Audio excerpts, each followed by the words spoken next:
You're listening to Leadership Powered by Common Sense with your host, Doug Thorpe. Here's Doug. Well, hello again, everyone. This is Doug Thorpe, and this is another episode of Leadership Powered by Common Sense. Today, my guest is an entrepreneur who has had his own journey building a business and, by all indications, done quite well with it. But I'm sure there are some stories we're going to hear about the fits and starts of getting it going and lessons learned and challenges overcome, etc. My guest is Rob Lee. Rob, welcome to the show. Thanks, Doug. Thanks for having me. Yeah, so it's a little bit of a tradition here, Rob. I asked my guests to give us a little bit of backstory of the journey that they've been on to get to where they are today. But, you know, it's a short story, so just try to connect the dots for us. Where'd you start and what got you into what you're doing now? Yeah, that is an interesting story. I would consider myself an unlikely entrepreneur. This business started, my wife and I started it together in 2007.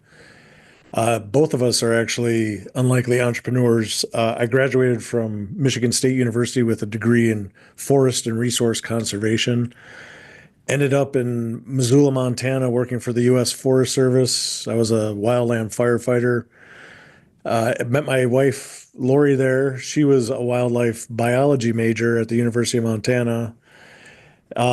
Through a series of events, we ended up living in Costa Rica and then Panama, needing a service like ours, needing visa help, passport help quickly.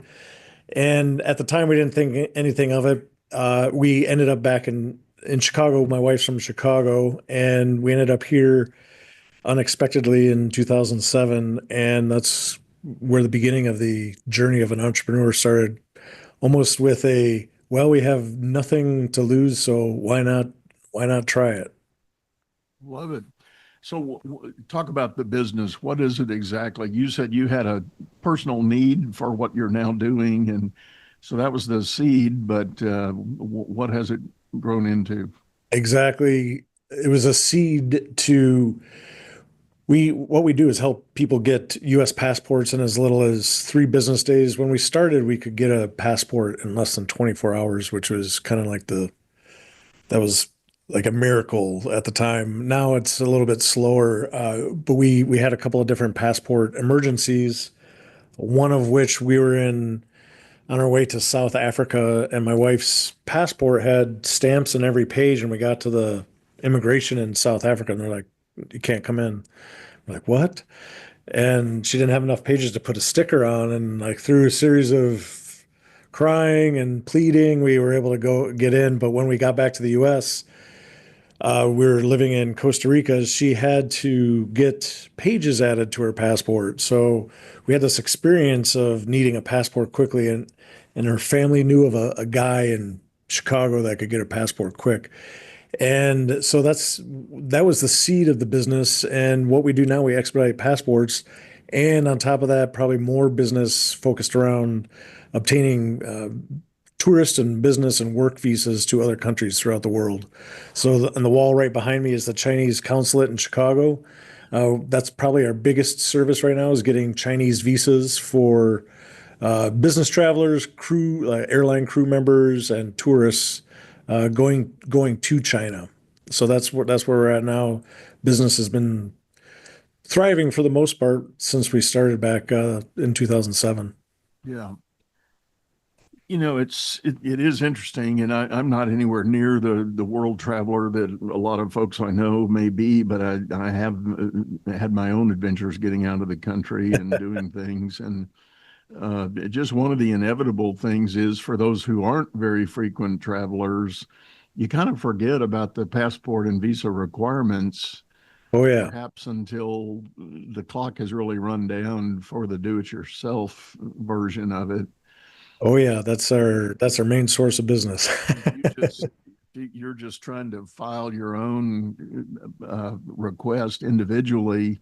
It can take a very long time. My youngest son, we were going to go on a cruise, and he realized his passport had expired, and I think we were maybe 6 months away from sale date, and he barely got it. I mean, he did it directly and Regular. manually, but he barely got it turned around in time to get on the boat. And we were really sweating that maybe he wasn't going to be able to. Yeah, that's the common thread, and we'll hear all the time. Oh, you must think I'm so stupid. Or like, no, no, no. This is what keeps us in business. And yeah, especially children. Passport expires every 5 years instead of 10 years with adults, and people don't think about it, or they haven't traveled in a while, and then they're about to go to the airport. Like, oh, my passport expired, and that's the most common use case that we see. Yeah, yeah. So most small businesses go through sort of seasons of growth as they're going along, or some people think of them as phases. Hmm. And I tend to gravitate to a four-phase model, which is simply your startup, then you go to grow up, and then you go to scale up, and then finally sort of enterprise level. And without going into a lot of detail of those, I think most of them are self-explanatory. But let's talk about your startup phase. What were some of the challenges and issues you ran into during that startup? We started, so we formed the business in December of 2007. We built a website. We had the support. I'll say this. I said we were unlikely entrepreneurs. We did have the support of both of our fathers. My father and my father-in-law both were business owners on their own. So we had that going in, although we chose different paths through college. We had the immediate support of our dads, which was, I think, a huge piece. Uh, but in January 2008, we sold our first passport service, and I think the biggest challenge that we had at the time was we didn't have jobs. Lori had a job, but it wasn't. We were in between, a career, like a career. We both worked for the federal government at one point. Then we left for a little while, and so we were in this in between phase. So we didn't have this savings or anything, and the business was really to provide a living for ourselves. And we, I think, as a couple, the biggest challenge is figuring out how to work as a couple and who's good at what, and who's taking this path and who's going to learn this. And I think that all kind of happened fairly naturally. There's different things that I'm good at. I didn't mind dealing with the banking and things like that, and Lori was way more outgoing and public facing at the time, so wasn't afraid to go in front of customers. But I think the biggest challenge overall was finding a way to have this business make a living and start a marriage, because we started the business 8 months before we got married. Oh, So, wow. so we had all this going on at the same A time. lot of big events Yeah, I going remember on. on my wedding day, like it was a Saturday, and this was 2008. And I'm on the phone with this customer because we answer the phone 24 hours a day. I think maybe in the whole time that we answered the phone 24 hours a day, I think there might have been one customer over a year's time that actually that actually came to fruition. But on my wedding day, this guy was like, I was answering the phone, and I'm like, I gotta go. I got a wedding. And he's like, that wedding can wait. I'm like, no, man, it's my wedding. And he's like, oh, okay, okay. But I think that was the biggest challenge, getting off the ground in that regard. And as you kind of mentioned, there's definitely different phases, and I would say that lasted probably until from 2008 to 2010. 2010, we started getting some solid footing, and uh, while the whole time, 2008 was the housing crash, and like, I mean, like, everything else was going down, but we were going up, which was the whole time we're like, is this really happening? We're growing while everything else is collapsing, and it was an interesting time to start a business. Yeah. Again, we didn't have anything to lose, so it So worked you out mentioned right. a couple of things in there that I'd like to highlight, and one is doing the business with your spouse. I've had my own journey doing that. My wife and I went into business together not long after we married. And of course, we got married a little bit later in life. It was second marriages, et cetera. But nonetheless, I was on a track. I was doing a lot of consulting work at that time. And I had helped two other big national companies build a particular platform. And those engagements had ended. And she and I were sitting at dinner one night just chatting about things. And we landed on the idea that, well, why don't we start one of those businesses? The market is big enough, it's huge enough that they're not going to care. And I wasn't bound by any particular non-competes. They kept their intellectual property, but the concept was still sort of wide open. So long story short, we did. We started a business and gradually found some investors to join us and help us grow it. But to your point, part of what we did, we kind of did the divide and conquer. We sort of decided on who was good at what. But then more importantly, we made a commitment to each other that the way we were going to operate, when whoever had responsibility for the one thing, the other one wasn't going to get in and tinker or critique or muck it up, and interfere with it. It was going to be kind of a independent domain, so to speak. And we certainly talked about the big decisions that impacted the whole business. We talked about that regardless of which one of us had taken that piece. But we operated with that. Once it came, go time, it was that person's domain to take care of it and see it through and get it done. And again, we would talk about it, but we just successfully didn't challenge each other or didn't fight about a decision. It was like, no, that was mine. I made that decision, and that's what we're going to do. I think that brings up a good point about the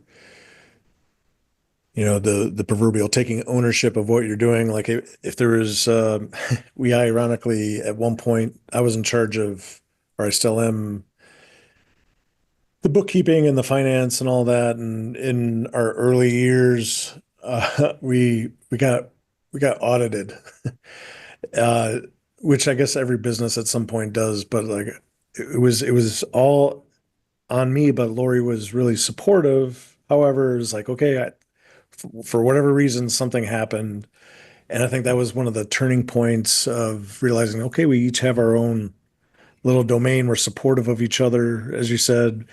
I took responsibility. It was no one's fault, really. In the end, it was no one's fault. It was just it was a minor audit, but it was an eye-opening thing of like, okay, well, this is my department. I get to keep this in tip-top shape so that if Lori has questions or wants to know something, I can serve up answers right away. And I think to this day, that has been a crucial part of being able to work with your spouse or partner. Right, right.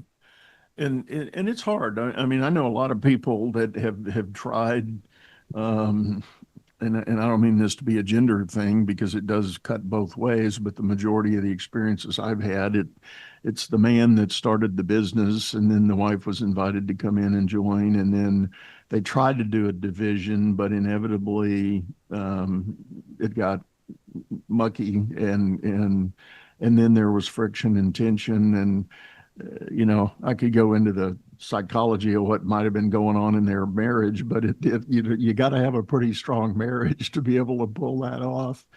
Yeah. Oh, yeah. We were fortunate that where we had come from, we had lived in Panama.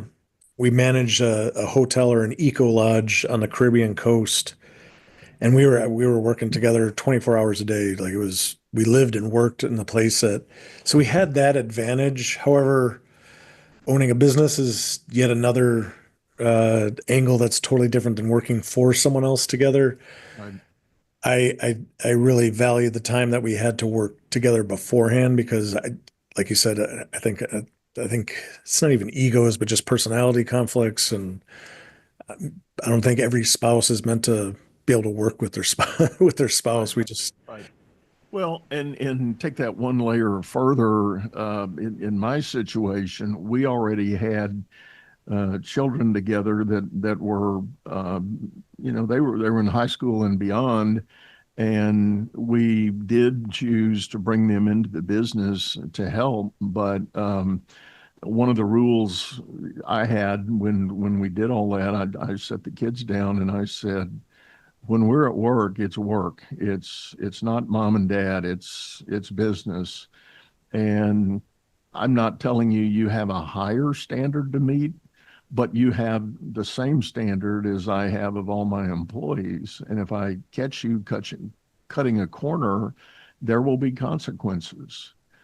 And my youngest son um, was going through his own journey. He had just gotten out of high school and trying to figure out what he really wanted to do. We had all agreed he wasn't college material at that moment in life. So he came to work for us. And sure enough, he probably had only been on the payroll a couple of checks worth. And he started coming in late, and I called him in the office and I said, no, I said, you're on a 30-day probation. You have to be here on time. You got to get your work done. And if you don't, you're out. yeah. Well, something in the timing of all that was golden, and little did I know, but he's talked about it subsequently. That one challenge was what he needed to really get him organized and lined up. And he came in and worked his tail off, ended up working his way up through the little bit of an organization I had already created. And I mean, classic, I had a mailroom kind of function that was part of us. And he started there and worked his way up from there and into other parts of the business. And subsequently got to where he was talking to client companies. And when he left us, he moved to I live in Houston. He moved to Dallas because of a job opportunity to work for a big regional bank and doing fundamentally everything that he had learned with my company, That's amazing. and made a career out of it. That's a great story. And but he's talked about the fact that one, that challenge of getting it wired or be gone. He didn't want to do the latter. He wanted to be doing the right thing. So, but I think that's the point. Just speaking to anybody in the audience that has a business, especially when you have family or friends associated, you have to draw the bright lines around where the friendship stops and the business starts. And you have to have that agreement up front that that's the way it needs to be, because you can't cut corners and do things against the business just because it's a family member or a friend. Oh yeah, exactly. And I think it's also ever evolving too, establishing an initial boundary. I think we learn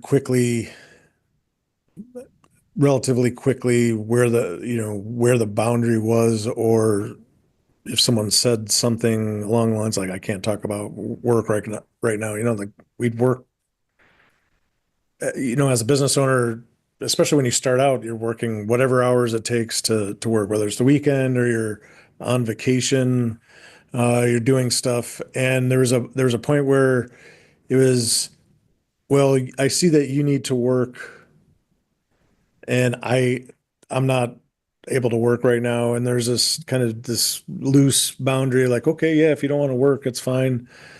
And then it got to the level of the conversation, like, well, I don't feel like talking about work right now. Okay. And just slowly building these boundaries, or just barriers from what work is and what personal life is. And I look at us now and it's like, there's still learning. I think we're always going to be learning, but we're helping each other in different ways than we ever imagined we would be. And with that is like grown to like a permission based when you're free, would you mind helping me do this? And it's just become very respectable, and it took effort, and there's trying times within that, arguments, and well, I need help now, and all that kind of drama that might come along with it. But I think if you're willing to work towards something with someone, I think it's a wonderful thing to be able to do with a partner and family. I also worked for my dad when I was younger, and I enjoyed it. I also got some stern lessons in that time, a couple of which I remember clear as day now. I think we're fortunate to be able to work with partners and family. It's a beautiful thing. Yeah, yeah. Well, I think the message here is it can be a beautiful Can thing, be, can but be. it involves being very intentional about what you're trying to set up and what role the other person can have, particularly if you're the founder and you've got the idea and you're really the somewhat the center of the universe for a little while, as the idea gets off the ground and into operation. So let's turn the page. Let's go to that sort of next phase as what about staffing? When did you start adding folks around you, and how was that transition? That was an interesting experience trying to transition into employees. It was start out with, I guess we contracted friends and family. First, it was a cousin of Lori's, and then another friend. And I think our first employee was a friend that was a contractor, and he was really good at what he did. And we made him our first full-time employee. And so there's a lot of a big learning curve there with, oh, all of a sudden now I'm an aside from all the payroll and stuff like that. But it's like we brought in a friend that is now an employee. So it's almost like at bringing in a family member, which a lot of family businesses do. Like you bring in your son to help out. He had a lot of the qualities that we needed. He'd worked with startups before, and we found ourselves quickly, once we made that initial hire, I think that was the biggest step. It was like we beat around the bush too long not doing that, maybe looking back. Obviously hindsight's always 2020. I think we could have done it a lot sooner. But as soon as we did, it was like, oh, well, now we need another person. And now we need another person. All of a sudden we had three or four people, and that was probably in the third or fourth year of business. And like we had three people working for us within a year or two of that. So by 2013, 4 or 5 years into the business, we had a solid team of Lori, myself, and three other people working for us. And then, you get to that phase, and then it's a whole nother ball game when you're in that space. Man, all of a sudden, I had supervised people before in other jobs, but when you're the business owner supervising people and disciplining or finding your method of disciplining underperforming employees or showing up late or firing, like all the experiences that you have to go through as a business owner, like it kind of comes at you full like a wave, and you have to. If I had any advice for myself back then, is just be ready for whatever you think could happen is gonna happen. You got to fire someone, or you got to let someone go, or like all of it. It's all the uncomfortable comfortable things. However, I wouldn't trade it for anything. Yeah, yeah. Well, and it is, and for many entrepreneurs that are going into business perhaps for the first time, they've never really had that experience. If for instance they're coming out of a bigger corporate or government sector type job, they might have officially been a supervisor, Hmm. but there's so much network around you when you're in that mode. If you think you want to hire or fire somebody, you got to go to HR and you got to initiate the process, and there's other people that get involved, and it's kind of a, I don't know what the right word may be. but it's not the burden that it is when it's your business and there's Yes. nobody else to talk to. Yeah, you have fallback in a big organization. Well, someone else can come back me up or tell me I'm not thinking clearly about this. And that was another, I think that was another thing. The emotional intelligence that I may, not that there's ever a lack, but I don't think I ever had to learn about emotional intelligence and dealing with employees. All of a sudden, yeah, you can't get angry.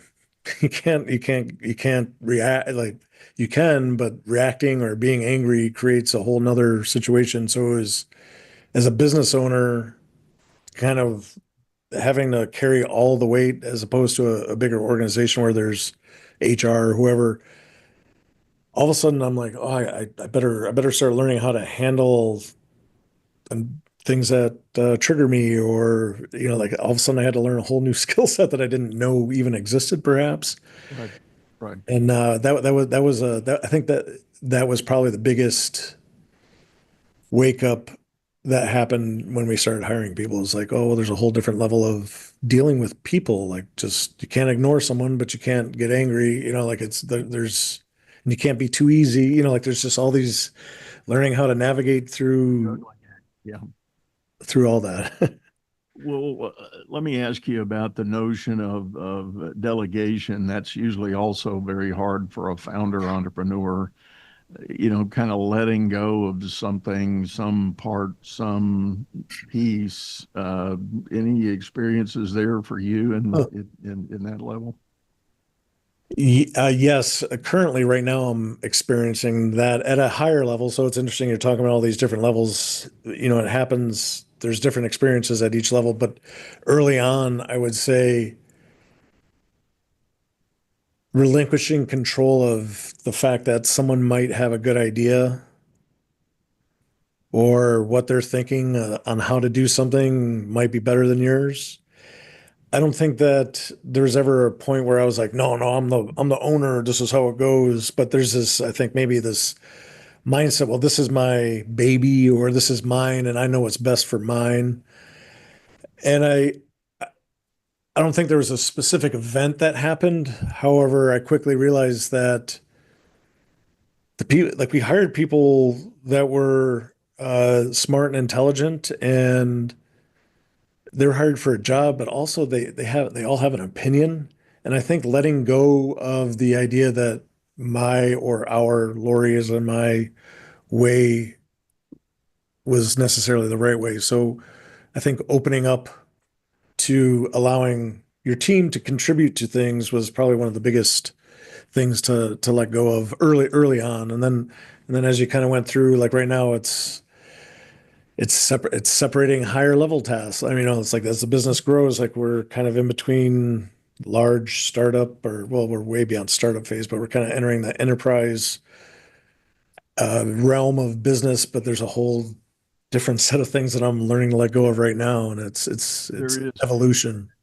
I often think about my days as a banker watching companies that were our clients at the bank, and I would watch them go through that trajectory. They would come to us in the early startup phase and they'd say, here's our idea, here's what we're going to do, here's the help we need from the bank. And we'd set things up, and then they'd go to that kind of grow up phase, which is your idea has sort of been proven. There's actually an opportunity in the market for it. So the grow up part is a little bit of expansion, adding more people, maybe adding more capacity. Uh, if it's a hard goods situation like manufacturing, you might have started with one machine and now you need two or three. Mhm. And those are, people think about business, and I see business plans are to these nice upward sloping trend lines. That's not the way small business works. It's It, up and it's well, if anything, it's giant stair steps. yeah, Because, well, let's use your situation. You and your wife, there's two of you. You're taking some money out for your own livelihood. Now you decide to hire that first person. That's a giant stair step to yep, put that one new salary on the books, because you've been operating at some level and now you step up with that one. And now you got to maintain the business to pay for that person all of a sudden. And that's right. And finding the business to pay for that person. And so that's a more of a stair step kind of change. It's Mhm. not a sloping line. And it goes on and on and on. And Right. particularly the thing that I observed with so many of my client companies is as they got through that grow up and even into the scale up phase, you could start feeling the friction that the owner founder wasn't really ready to give up control by adding staff, and I mean adding management staff and leadership staff to the Yes. thing. And finally, if they were anywhere close to enterprise opportunity, um, I saw far too many companies where the owner just never let their ego get out of the way. And the scale of what they were doing actually imploded the company. there, you know, Because it there, couldn't there have, was, yeah, and I've seen it described as kind of the hourglass org chart with the owner right in the middle where that little pinch is in the hourglass. So the owner is the bottleneck. If that's, if the owner wants to touch every transaction or every order that's going out the door, that's not scalable. It's not sustainable. and that's, we're not at that extreme. However, we're kind of getting into a different space within our industry currently. And obviously we're affected by, not just what's happening currently with tariffs, but like the pandemic and, like the international, we have these threats that are way outside of our control that are kind of always looming. So if we did a SWOT analysis from day one and now, it's probably not much different than when it was when we started. And this threat, the main threat is government regulation or just like the global travel. Anyway, we're at an expansion point, and where I'm at now is like, okay, I get to let go. Like I can't be touching the stuff that I've been touching up until now, and it's not. I think I could confidently say that I'm not getting in the way, but I'm sure if you ask someone in the staff, they'd be like, "Oh, well, if Rob stepped out of the way here, things would go a little bit smoother." I'm sure, but I would like that feedback because I would like to step out of the way, and I also see that we're entering a size like a size of business where I don't have experience in that. I've built us up to here, and there's always going to be someone that's been where we're at and higher. And what do they have to offer that I'm not able to provide? And I don't think we're there yet, but I think there's going to be a point at some point where I'm going to have to say I need like a president or something to come in and do more of the growth, or I can remain the dreamer and the visionary of the business. And we're not there yet, but I don't see it too far down the line, especially if this other sector that we're growing into starts to take off. I'll definitely need to have. Yeah, you've raised a great point, and there's a lot that's been written about that for small business. It's the notion of the separation between the visionary and the implementer. And the hard data suggests that the person that is the real visionary for the idea is seldom a capable implementer. At least not at a big scale. They might be able to trigger some transactions on their own using their idea, but again, not scalable, not sustainable. And it's not uncommon. And kudos to you for already thinking about this. That owners need to think about find that guy that can be the president or maybe even call him the CEO, to come in. But to your point, and this is a word of advice to anybody that's listening, when you do get to that place of seeing the need to do that, recruit somebody that's already been operating at that higher level. If you're at 5 million and want to go to 10, we'll get the guy that's already done 10. And you might have to give them some juice, some equity in the deal to incentivize them to help you That's get there. that's that stair step. It's not But it's that linear. giant stair step. Yep. But in the long run, doing it well is a recipe for great success. And same is true. I see this in companies where they need a dedicated sales team. Well, find a sales manager that's already been at that higher level that you want to go to. If you're operating at, I'll just pick a number at 5 million and you want to get to 10, don't hire a guy that's already been swimming around at 3 to 5 because you're already there. Yep. Right. Find the guy that's already known how to organize a $10 million effort and maybe bigger. I told the story recently. I was reminded of it, and I'll say it again. I had a guest on my show a while back who had been a partner, a three-man partnership in a restaurant chain in California, and they had a great vision and had good success, and they had built it up. I think they had. I'm going to have to go back on the episode to get my numbers right, but let's just say it's on the order of 15 to 20 locations. The three of them had successfully built it up and scaled it up to have multiple locations. But they were sitting one day talking, and they said, this thing's a real business now, and if we're going to grow this any further, we need a CEO. And the guy that started the discussion said, I don't want to be the CEO. I want to be able to focus on what I've contributed and what I do. And I know that's not CEO material. And fortunately, the other two partners agreed in unison. They said, we feel the same way. We don't want to be the CEO. Right.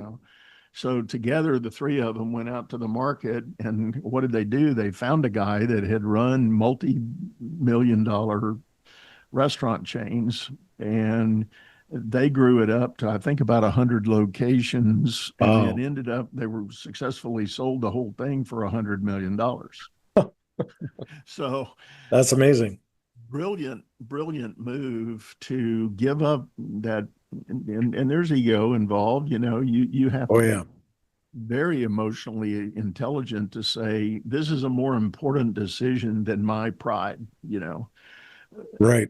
I need to shift my pride that this idea of controlling everything is not the answer. We need to give it to somebody that does know how to grow it up. We can keep feeding the ideas and forcing the agenda, but we need an implementer operator that knows how to do all that. And I think that's exactly where in the coming future we'll be at. And I think one thing to add to that, like the entrepreneurial journey, we're 17 years into the business. And I think as an entrepreneur, you grow tired.